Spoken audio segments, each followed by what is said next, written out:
Hi guys, welcome back to my channel. मैं हूं कृतिका और आज बात करने वाली हूं मैं ओवर थिंकिंग के बारे में। सबसे ज़्यादा पूछा जाने वाला कमेंट सेक्शन में क्वेश्चन यही है कि ओवर थिंकिंग को कैसे डील करें। ठीक है, सबसे पहले हम समझते हैं कि ओवर थिंकिंग क्या होती है। मेरे केस में ये ओवर थिंकिंग मुझे फेलियर के समय में सबसे ज़्यादा देखने को मिलती थी। ओवर थिंकिंग मेरे लिए क्या है, दिस इज़ माई पर्सपेक्टिव, मैं बता रही हूँ और मैंने इसे कैसे हील किया, ये मेरा पर्सपेक्टिव है, राइट। तो मेरे लिए क्या होता था कि जैसे जब मैं फेल होती थी तो फेल होने की जो फीलिंग होती थी उस वक्त तो मैं नम हो जाती थी, लेकिन उससे अटैच जो नेगेटिव इमोशन, नेगेटिव पॉसिबिलिटी उस सिनारियों को लेके मैं सोचती थी। फॉर एग्जाम्पल कि अरे तुमसे तो एग्जाम ही नहीं निकलेगा, सेल्फ डाउट, ठीक है, और तुम इस लायक ही नहीं, सेल्फ वर्थ इशू। नेक्स्ट क्या क्या कहते हैं, तुम्हारा फ्यूचर खराब है कृतिका, तुमसे कुछ नहीं हो पाएगा, अपने ऊपर क्वेश्चन करना, ठीक है। थर्ड, लोग क्या कहेंगे, ठीक है। उसने तो देखा, उसने कहा था तुमसे ना हो पाएगा, सही हो गए, सत्य हो गई ये बात, ठीक है। तुम यहाँ देख रहे हो कि मैं सिर्फ फेल ही हुई हूँ, लेकिन उससे रिलेटेड मैंने अपने लिए एक झुंड इकट्ठा कर लिया है, एक नेगेटिव आर्मी इकट्ठा कर ली है, जो मेरे दिमाग को में थॉट आते जा रहे हैं, आते जा रहे हैं। अगर ये नहीं होगा तो ऐसा क्या होगा, ऐसा नहीं हुआ तो ऐसा कैसे होगा, मेरी उम्र जा रही है, मेरा ये वो फलाना लिमकाना XYZ, जो तुम इमोशन सोच सकते हो वो सारी चीजें मैं सोच लेती थी, और कोई पॉजिटिव नहीं, सारी नेगेटिव। मेरे लिए over thinking generally negative sense में ही मैंने हमेशा ली है।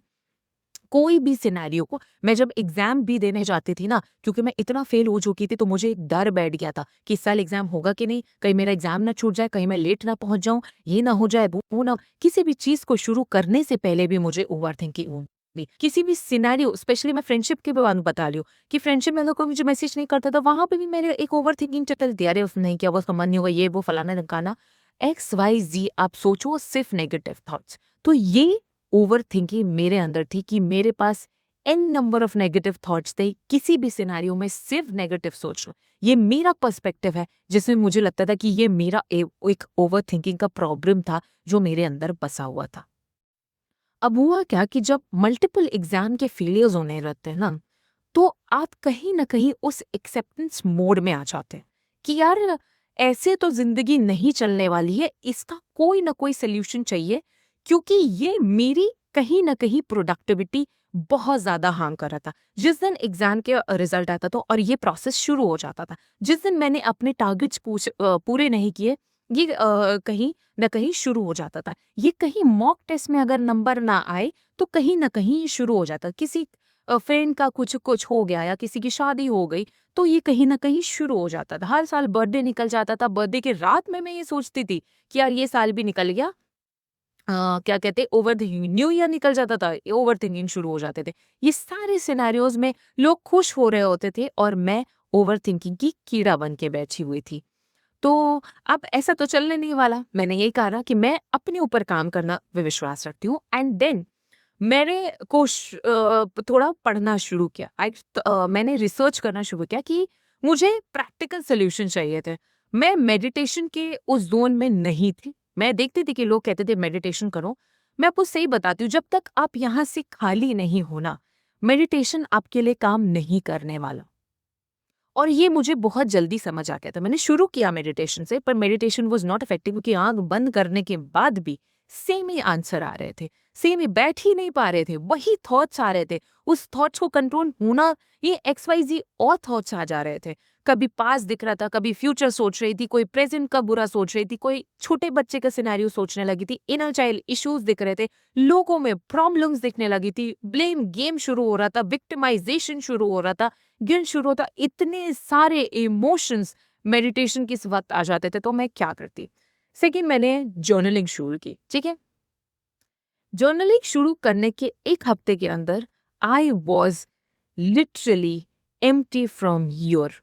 होता क्या है जब तुम जर्नलिंग शुरू करते हो, कि कैसे एक्ट करने वाला है जर्नलिंग, आई टेल यू। जिस दिन फर्स्ट डे मैंने अपनी जर्नल में लिखा था, तो उस दिन तो सारा सेल्फ क्रिटिसिज्म था।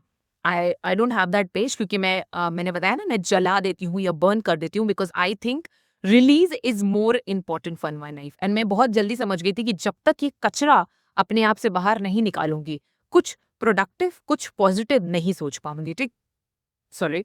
उसके बाद क्या कहते हैं, मैंने लिखा। तो फर्स्ट डे जब लिखा था तो एक्सपेक्टेशंस दी, लाइक मेरे से ही खुद से, यार तुम क्या कर रही हो, ये फलाना निकाला, सारे नेगेटिव इमोशंस लिख दिया। दो दो पन्ने के बाद मेरे पास कुछ बचा ही नहीं लिखने के।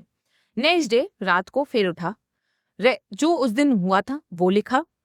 उसके बाद क्या थॉट आता, जब आप लिखते हो ना तो आपके थॉट्स जनरेट होते रहेंगे, आपको आता रहेगा। आप ऐसा नहीं कि आप साइलेंट हो जाओगे, नहीं, लिखते जाओगे। उससे रिलेटेड की चेन ऑफ इवेंट्स याद आएंगे, जैसे बचपन में ऐसा हुआ था तब मैंने कैसे रिएक्ट किया था, पहले भी ऐसा हो रखा है, वो आपकी सीरीज ऑफ इवेंट्स आपको याद आएंगे और आपने लिखना शुरू करो। जितना गंक है वो आपकी कॉपी पे होगा। जब किसी दिन, वैसे पढ़ना नहीं चाहिए, नेगेटिव इमोशन किसी को भी पढ़ना नहीं चाहिए, ट्राई टू मतलब उसको फाड़ दो और try to burn it, right. फिर 7 दिन जब लगातार ये प्रैक्टिस की, आई वॉज एम्प्टी। सारे इमोशंस को मैंने कंप्लीटली, जो मुझे उसका रूट कॉज पता चल गया था ओवर थिंकिंग का, I talk about root cause, कि ये रूट कॉजेज हैं and I have to work for it कृतन। And from that day, journaling became the most important and effective tool for me to release any pattern of overthinking, any pattern of loop, any form of negative emotion. किसी भी scenario में कोई भी चीज अगर मुझे परेशान कर रही है, I take a paper and a pen and write all whatever coming up to me. जो भी ऊपर आ रहा है, कुछ गंदा आ रहा है, जो अच्छा आ रहा है, बुरा आ रहा है, जो आ रहा है, लिखा, रिलीज किया, खत्म किया। I wanted to be free out of this version of thought process. मुझे पता था कि अगर यही सोचती रहूंगी तो इसी में टाइम जाने वाला है। तो मैंने बहुत अच्छे से अपने आप को डिसिप्लिन किया। मुझे पता था ये रात का एक प्रोसेस है। जैसे मैं टेबल्स लर्न करती थी, मैथ्स के स्क्वायर क्यूब्स याद करती थी, मेरे दिमाग में, मेरे टेबल में, मेरे नोट पैड में एक ये कम से कम मुश्किल से 10-15 मिनट का ये प्रोसेस होता था एंड मैं ये रोज करती थी। This was the effective process that I did.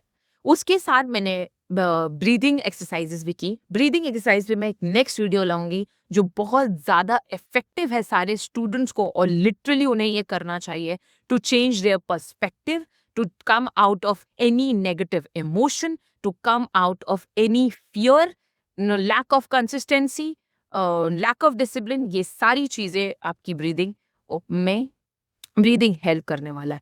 Over thinking ऐसे ही खत्म होगी। जब आप जर्नलिंग करते हो तो आप प्रेजेंट में आ जाते हो, क्योंकि आप पास्ट का गंक अपने माइंड, बॉडी और सोल से बाहर निकाल लेते हो। आपको देखो ना, जब आप कोई चीज गंदगी निकाल दोगे अपने अंदर से, तो आप वैसे ही नए हो जाओगे।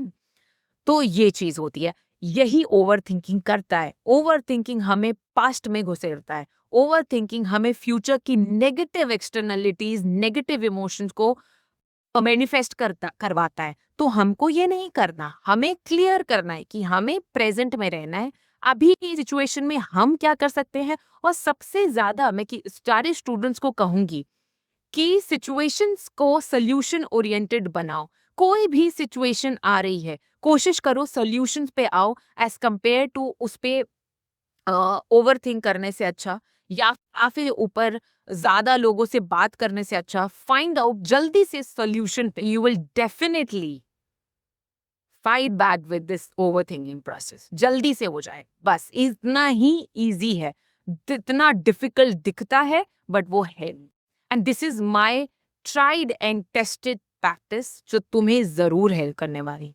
आई होप मैंने तुम्हारी इस ओवर थिंकिंग के क्वेश्चन को बहुत अच्छे से रिजॉल्व करा है। मैं बहुत इजी टर्म्स में समझाना चाहती थी एंड आई होप मैं इजी टर्म्स में समझा पाई हूँ। अगर तुम्हें ये वीडियो इन्फॉर्मेटिव लगा हो तो प्लीज कमेंट सेक्शन में जरूर लिखना। ऐसे ही किसी भी वीडियो का अगर तुम्हें चाहिए हो किसी भी चीज पे, तो उसको भी कमेंट सेक्शन में लिखना और अपना भी तरीका बताना कि तुम कैसे ओवर थिंकिंग से ऊपर आते हो, मतलब इस सब चीजों से ऊपर आते हो। ठीक है, तो तुम बताते हो, मुझे बहुत अच्छा लगता है। कमेंट सेक्शन में अपनी स्टोरी शेयर करते हो, बहुत अच्छा लगता है। एंड थैंक यू गाइज फिर से 2000 सब्सक्राइबर पूरे करने के लिए। बहुत जल्दी Q&A लाने वाली हूँ। Q&A में बहुत ही बस आप क्या कर रहे हो, आप तैयारी कर रहे हो कि नहीं, कुछ अच्छे क्वेश्चंस लाओ ना जिससे जल्दी Q&A पे वीडियो बनाऊं। तो अपने क्वेश्चंस ऐसे ही पूछते रहो और मेरे वीडियोस को ऐसे ही देखते रहो, और मेरी वीडियोस अच्छे लगे तो लाइक शेयर एंड सब्सक्राइब जरूर करना। And thank for watching, stay tune for all these video. Bye bye.